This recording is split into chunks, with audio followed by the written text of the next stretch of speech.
Qu'est-ce qu'on fait quand on veut plus de présence dans le son dans les notes graves?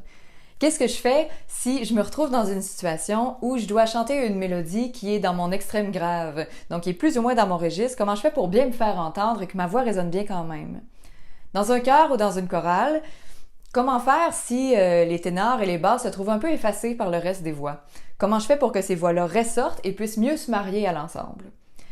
Ou encore une fois, si j'ai pas assez de basses ou de ténors dans mon ensemble, comment je fais pour mieux entendre ceux que j'ai déjà?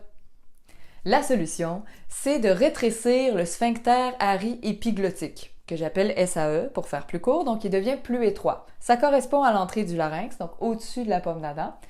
Ça nous permet de faire sortir plus de fréquences aiguës et que la voix porte beaucoup mieux, sans qu'on ait à forcer davantage.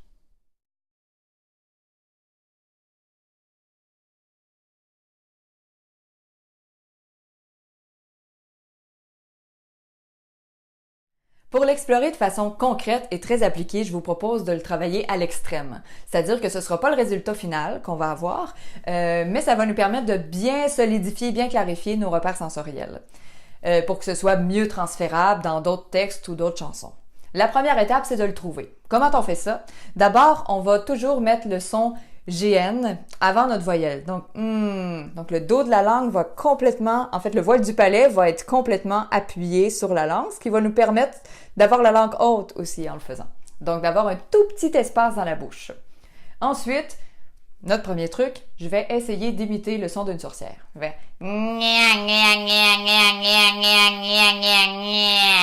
ou encore, j'imagine que j'ai quelque chose de vraiment désagréable dans ma bouche, un goût vraiment pas bon.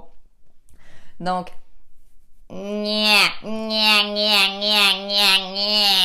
là, n'hésitez pas à faire des grimaces. Le temps qu'on le trouve, vaut mieux faire les grimaces pour avoir ça le plus précis possible. Et ensuite, quand c'est maîtrisé, on les enlève, c'est tout.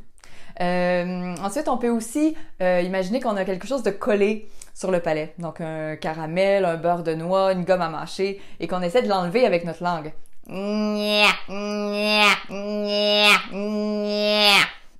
Ensuite, une fois que c'est trouvé, on le laissait dans d'autres voyelles. Non.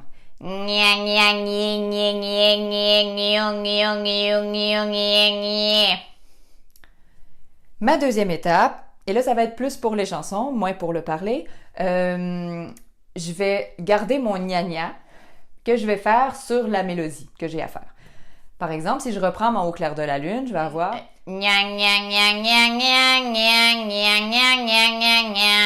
ensuite, et là je ramène ceux qui sont pour la parole, je vais ajouter tous les sons, excepté les consonnes, dans le vrai texte que j'ai à dire. Donc je vais faire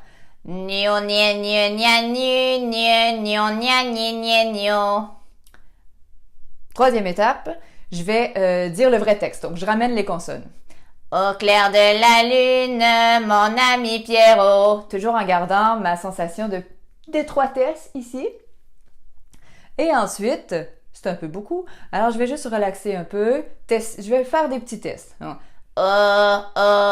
Si ça c'était mon extrême, je vais juste relaxer un petit peu la sensation que j'ai ici. Au clair de la lune, mon ami Pierrot. Je peux donner, c'est un continuum, donc je peux donner un petit peu plus de ça, un petit peu moins de ça, pour varier la quantité de fréquences aiguës supplémentaires que je vais avoir. Et là, ce qui est important, c'est que le son devrait être clair. Donc, si au lieu d'avoir « Au clair de la lune », j'ai « Au clair de la lune », ça c'est autre chose.